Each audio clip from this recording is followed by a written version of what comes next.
CTV News at 5 with Marina Moore and Tony Rima with weather.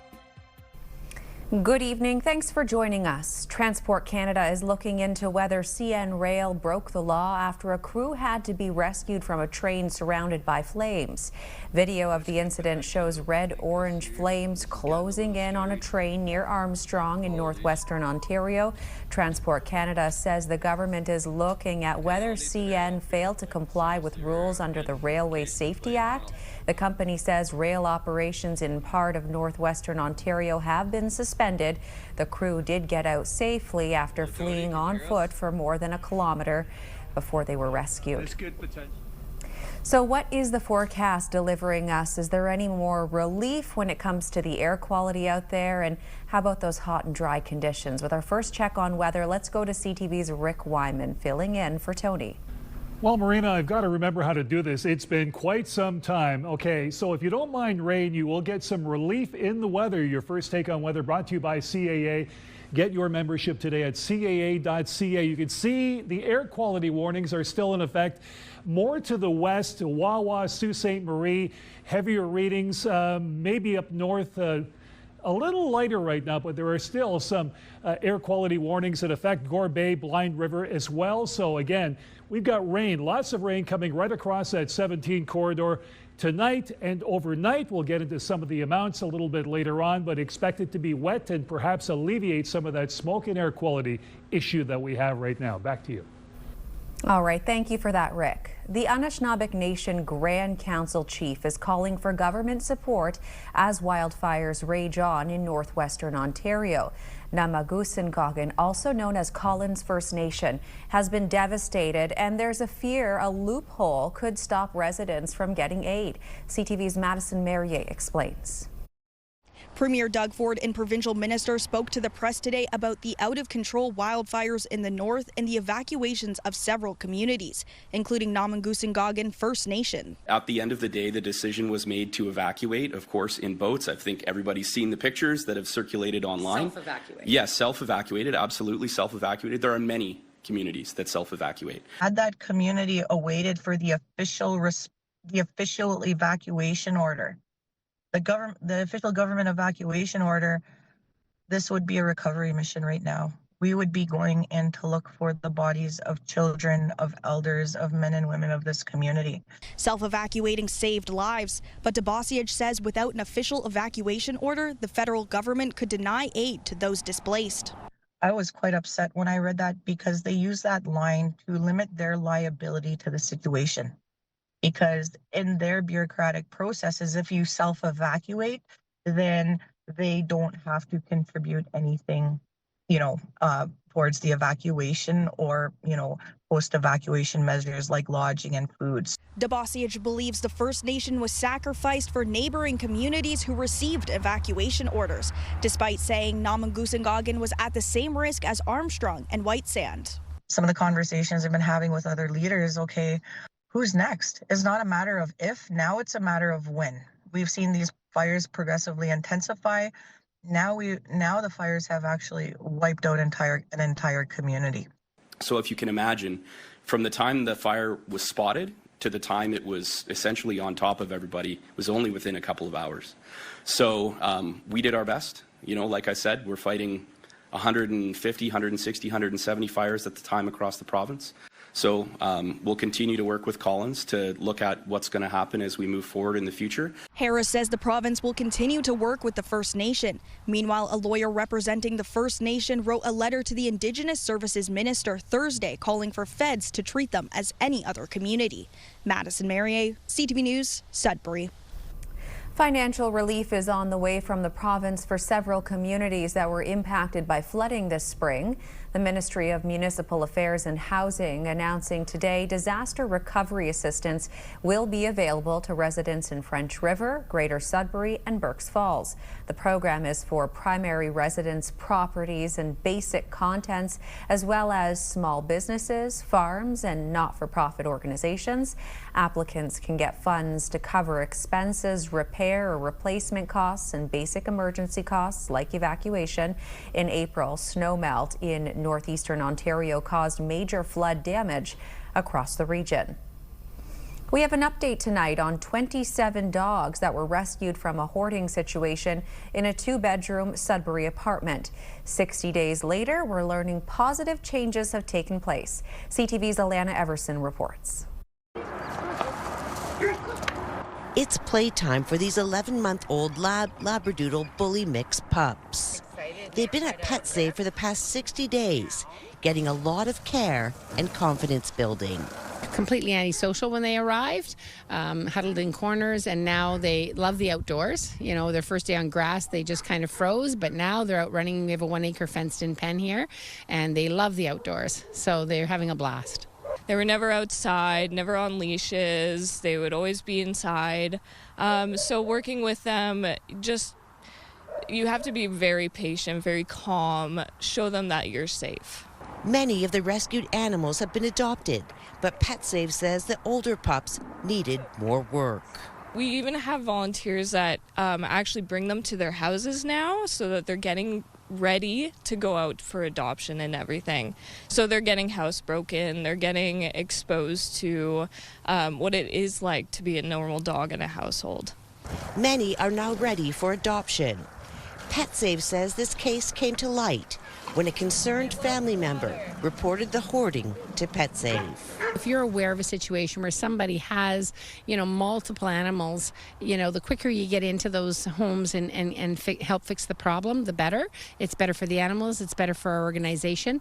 PetSave says the parents were spayed and neutered and returned to the owners as part of the deal to end the hoarding situation. Alana Everson, CTV News, Lively. Time now for a quick break. Coming up on CTV News at 5, Rick has your full weather forecast. For now, let's take a live look at conditions in Elliott Lake, where you can see the air is still quite thick and you can't see very far in the distance from the fire tower lookout tonight. Stay with us.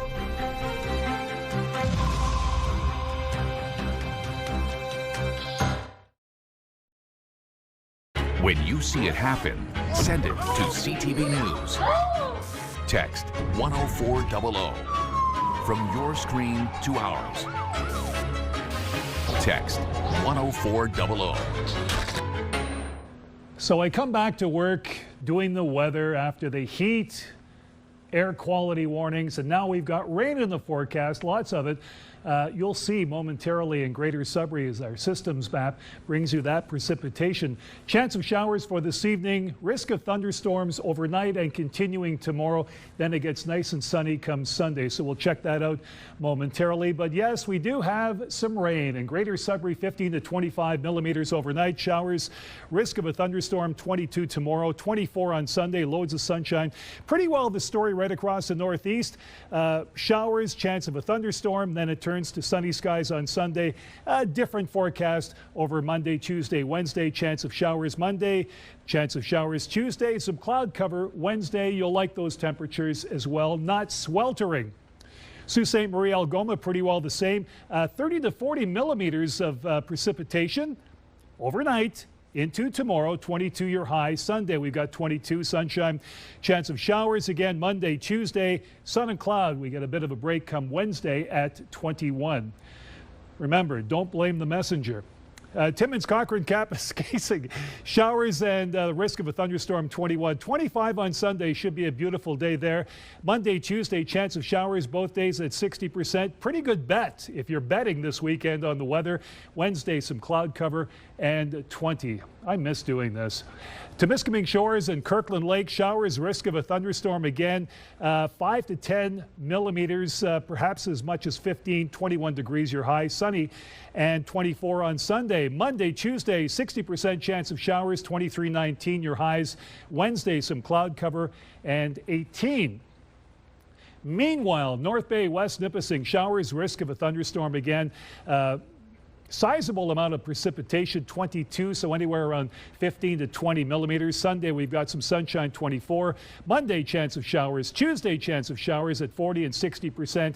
And Wednesday, 30% as it subsides somewhat, high of 18 degrees. So Marina will get a bit of a break in terms of the air quality with the precipitation, but it will be reinvigorated once we start getting some warmer temperatures and sunshine after tomorrow. So that's our forecast. We've got the rain. We've got to make do with that. Back to you. I don't think anyone's complaining. Thanks for that, Rick. In other news, a Bracebridge man has been charged just south of North Bay in Callander for impaired driving.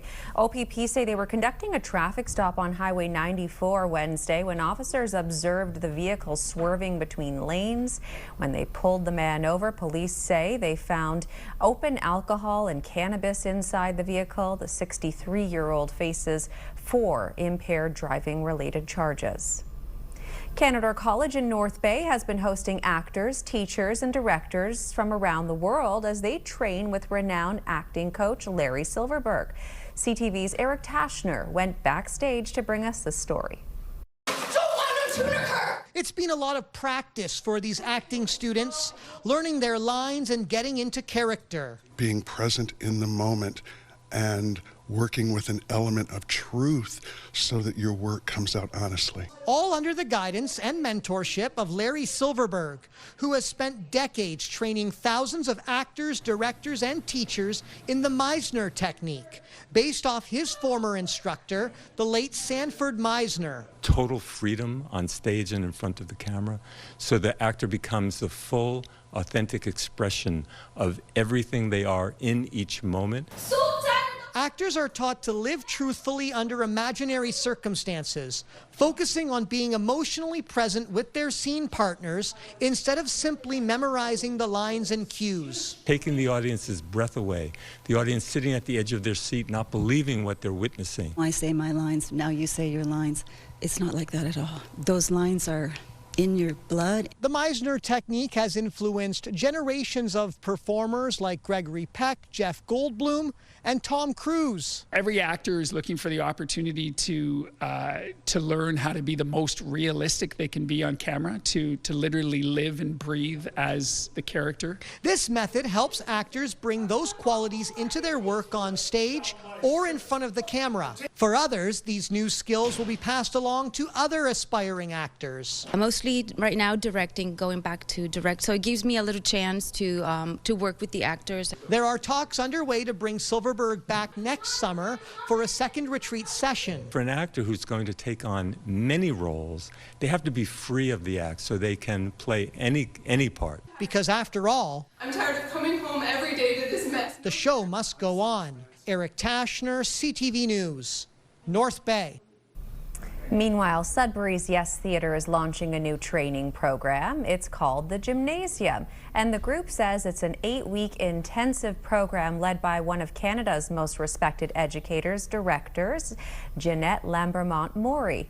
We're told the program provides participants with tools, techniques, and confidence to strengthen their performance skills. The 8-week session begins in the fall and registration closes Friday, September 4th. Go to yestheatre.com for more information. Coming up on CTV News at 5, inspiring fans around the world. Sudbury soccer clubs are talking FIFA and how it's boosted the sport locally.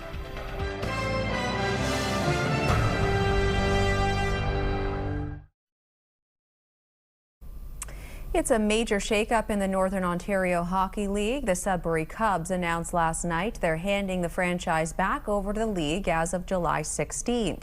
CTV News can confirm the league has been sent a letter from the team's owners of their departure. The letter lists a number of reasons, including the unfettered movement of players, open recruitment from other leagues, and exodus of players to southern leagues for more exposure. The news comes just hours after the league had released the upcoming schedule for the year with the Cubs on it. CTV News has reached out to the league for comment but has yet to receive a response. As the World Cup heads into its final weekend, its impact is being felt everywhere, including here in the Northeast. Sports groups in Sudbury say the tournament has sparked a renewed passion for soccer, with interest in the sport reaching new heights. CTV's Amanda Hicks reports. While the global soccer stage wraps up this weekend, The Sudbury Regional Competitive Soccer League says the momentum in the Nickel City is just beginning. Organizers say major international tournaments always sparks a fresh influx of energy. You see the spike. The youth come in, they're now new fans to the game.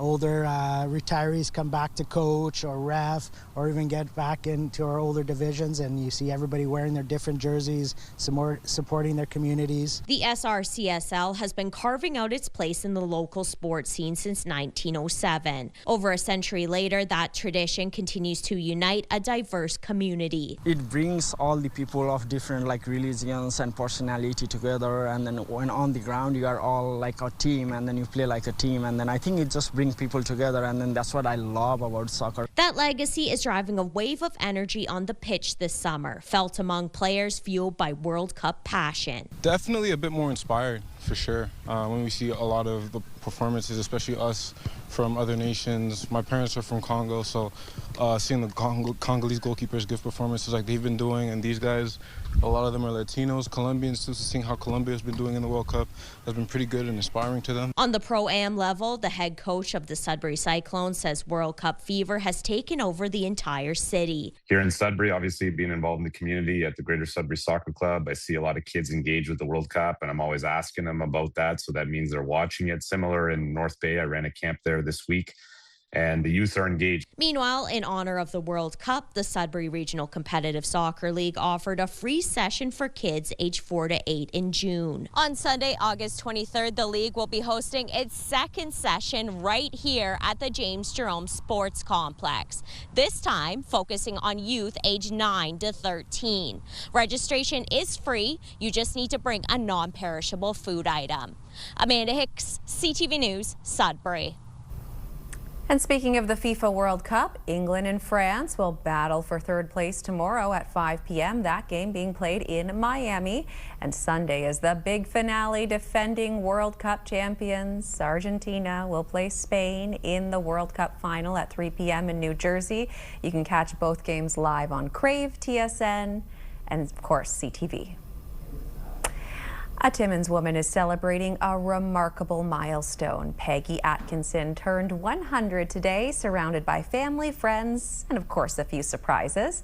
CTV's Lydia Chubak reports.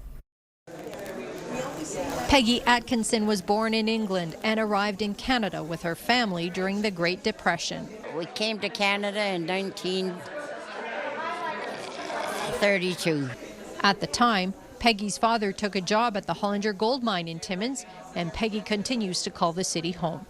She lives in the Timmins and District Hospital's alternate level of care unit in the St. Mary's Gardens building. We talked to her the other day, and we were like, what do you have planned for your birthday? She's like, absolutely nothing. It'll be another typical day. And we woke her up at 10 this morning, and she realized it wasn't a typical other day. What followed was a room filled with family, friends, and well-wishers who came to mark the occasion. We, unfortunately, working in healthcare, sometimes we don't have people that will make it to 100, so just with it being a huge milestone, we had to celebrate. So what's Peggy's secret to living to 100? You know we had to ask.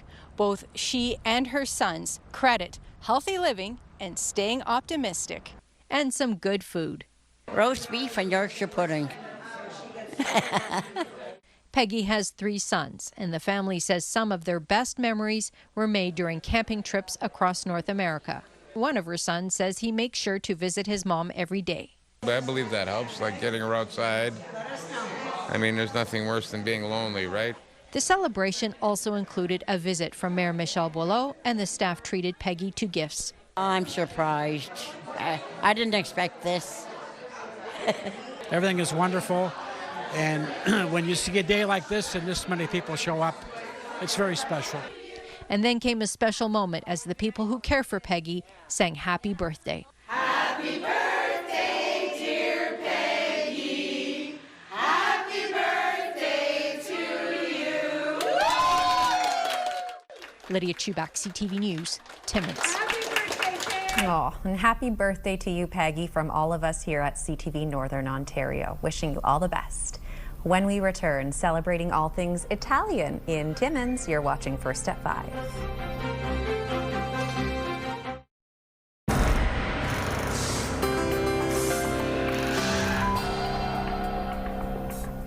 Our first community close-up takes us to Timmins, where the 8th annual Festa Italiana at the Porcupine Dante Club is officially underway. The city of Timmins joined members for a flag raising and proclamation declaring July 17th to July 19th as Festa Italiana days. The Dante Club is inviting people to come celebrate Italian culture with incredible food, entertainment, family fun, and of course, community spirit. Health Sciences North's Stroke Fund received $5,000 today from a car dealership in Sudbury. The money was raised in June during Southside Buick's GMC's Test Drive for Stroke campaign. The dealership donated $50 for every test drive customers took during the month of June, which is Stroke Month. They had a goal of 100 test drives and put the pedal to the metal to achieve that goal. Well done. And in North Bay, people are getting ready to celebrate Christmas in July at the Northgate Shopping Centre tomorrow. Families can donate non-perishable food items or make a monetary donation to the North Bay Food Bank and get a photo with Santa. In return, there will also be information on the North Bay Food Bank's Christmas Giving Tree program. Sounds fun. Now let's explore nature a little, and chipmunks scurrying around a lot lately, including this cheeky little guy in Jason N's backyard in Hanmer. It looks like he's quite enjoying this easy snack and visit, and I have to say it's all cute when they're eating peanuts, but hey, stay away from my garden tomatoes, okay? And if you have any pictures, videos, or events you'd like us to showcase, email them to us at communitycloseup@bellmedia.ca. Include your name, location, and a short description. Finally for us tonight, the Gem and Mineral Show kicked off tonight in Sudbury. This is the 44th annual show hosted by the Sudbury Rock and Lapidary Society and is the largest show and sale of its kind in the north. The Gem and Mineral Show is open until 9 tonight and will run throughout the weekend, showcasing fossils, jewelry, gems, and more. This year, the show will be featuring a certified gemologist who will be providing free identification for gemstones you might have at home. Sounds like a really fun and interesting time. There's more news for the North coming up at 6. Continue watching now as we hand things over to CTV National News.